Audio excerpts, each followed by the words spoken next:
In 1754, the Seven Years' War began, and a lot happened throughout the time of the 7 Years' War, but in this video we're just going to focus on the beginning of the war.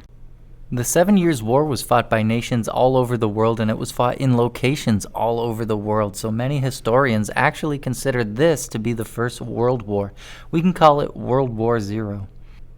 In the decades after the Treaty of Utrecht, there was still a lot of disputed land in North America, and so that led to a lot of conflict between the French and the British trying to figure out who was going to control that land.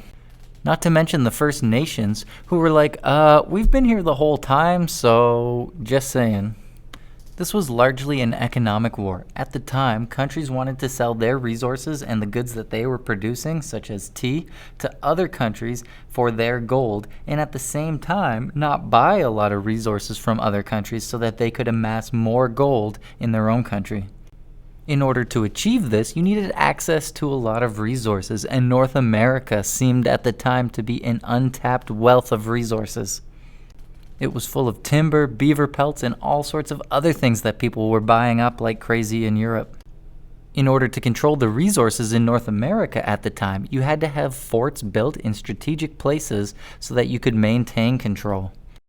And so the French and the British are constantly battling each other for control of different forts in the area. And two of the notable battles at the time were the battle for the fortress of Louisbourg, which the British had captured from the French years earlier, but then gave it back to the French, and then at this battle they came and reclaimed it again.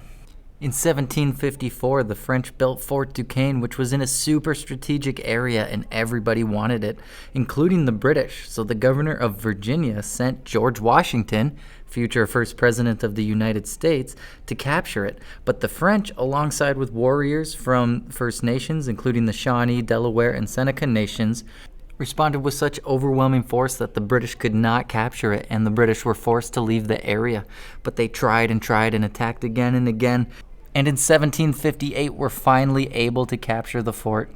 And as I said before, the French and the British both wanted these strategically placed forts so that they could control some land. And they wanted that land so that they could get the resources from it.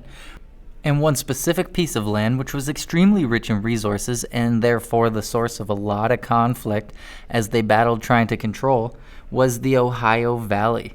And if you've ever seen the opening sequence from the Leo DiCaprio movie The Revenant, then you really have a great way to visualize what it could have been like while different nations were trying to control the land.